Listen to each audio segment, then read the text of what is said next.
In this video, we'll talk about how to stay organized in the research process.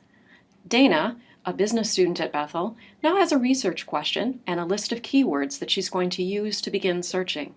But as she starts to find results, how is Dana going to organize the information that she finds? Organizing your research is a step that's tempting to skip, but it can be a huge time saver, especially when you're dealing with a lot of resources. When she's looking for books or articles on her topic, Dana likely won't have time to read them right away. She decides that she'll group the sources into categories that will be helpful when she goes back to look at them more carefully later. Dana's research question is, what factors make an entrepreneur successful? She decides to group the sources she finds by the factors that they attribute to an entrepreneur's success.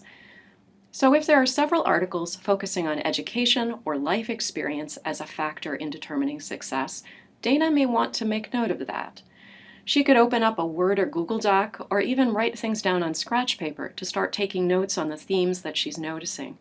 Later on, she may use a citation tool like RefWorks to keep track of the best sources that she finds.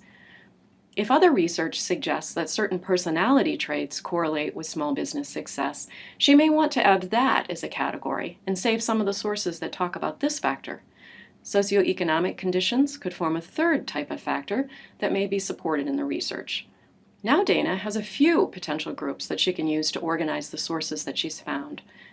Early on in searching, it may become clear that the research on your topic centers around a few key ideas. Recognizing the themes within your topic can help you navigate the scholarly conversation in that field and may save you time by giving you new keywords to try. Not every topic will have easily identifiable trends like Dana found, but don't be discouraged. Use some of your early searching to see if there are specific ideas around which you can focus your searching. Get in touch with a reference librarian if you have questions on how to approach clarifying your topic and staying organized while searching.